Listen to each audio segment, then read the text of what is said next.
2025 జనవరి 1 నుంచి మనకి కొత్త పాన్ కార్డ్ అనేది రాబోతుంది. పాన్ కార్డ్ నంబర్ 2.0 ఇది కొత్త స్టైలిష్ లుక్‌తో కొత్త లుక్‌గా కనిపిస్తుంది. ఈ కొత్త పాన్ కార్డ్ తోటే కొత్త స్కామ్ కూడా మనకి మొదలైంది. కొత్త పాన్ కార్డు 2020 నుంచే స్టార్ట్ అవుతుంది. ప్రతి ఒక్కరికి ఎవరైతే ఇప్పటి నుంచి అప్లై చేసుకుంటున్నారో వాళ్ళందరికీ కూడా కొత్త పాన్ కార్డ్ డిజైనే వస్తుంది.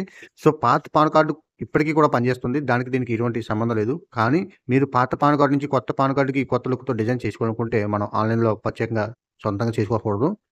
మీకు కొత్త పాన్ కార్డ్ డిజైన్ కావాలనుకుంటే పంచాయతీ శాఖలో గాని, మున్సిపాలిటీ శాఖలో గాని, మనం పాత విధానం ఎప్పుడైతే చేసుకున్నామో ఆన్‌లైన్ ద్వారా షాపుల్లో అక్కడ ఆ విధంగా మనం చేసుకోవచ్చు. దానికంటే ప్రత్యేకంగా ఏమి డబ్బులు ఎక్కువ చార్జెస్ అయితే ఏం చేయవు. మినిమమ్ రూ. 100లోనే మనకు చార్జెస్ అయితే అవుతాయి. న్యూ లుక్ తోటి మనం కూడా ఈ విధంగా మనం పాన్ కార్డ్ అనేది అప్లై చేసుకోవచ్చు. సైబర్ నేరగాళ్లు కొత్త స్కామ్ మొదలుపెట్టింది ఏంటంటే మనకి కొంతమందికే మెయిల్స్ అనేది రావడం జరుగుతుంది. ఆ మెయిల్‌లో కొత్త పాన్ కార్డ్ డౌన్‌లోడ్ చేసుకునే విధానం చెప్పి 2.0 అని మనకు ఒక లింక్ అయితే పంపడం జరుగుతుంది. తెలియక మీరు గనక ఆ లింక్ గనక క్లిక్ చేసినట్లయితే దాంట్లో పాన్ నంబర్ అడుగుతుంది. మీ పాన్ నంబర్‌తో పాటు మొబైల్ నంబర్ లింక్ అయి ఉన్న ఆధార్ కార్డ్ లింక్ నంబర్ అడుగుతుంది. లింక్‌కి మీకు ఒక ఓటీపీ వస్తుంది. పాన్ కార్డ్‌కి సంబంధించిన ఒక మెయిల్ అయితే రావడం జరుగుతుంది. అది క్లిక్ చేసిన తర్వాత పాస్వర్డ్ కూడా అడుగుతుంది. ఇవన్నీ చేస్తే గనక మీ బ్యాంక్ బ్యాలెన్స్ జీరో అవుతుంది. జీరో అంటే మీ బ్యాంక్ అకౌంట్ నంబర్‌లు ఏమి ఇవ్వనవసరం లేదు. కానీ అవి జీరో అవుతుంది. స్టేట్ కావచ్చు, నేషనల్ కావచ్చు, గవర్నమెంట్ అఫీషియల్ వెబ్‌సైట్ నుంచి మనకి ఎటువంటి మెయిల్స్ రావు. మీరు సొంతంగా ఆన్‌లైన్‌లో మీ మొబైల్ ద్వారా ఈ పాన్ కార్డ్‌కి అప్లై చేసుకోవద్దు.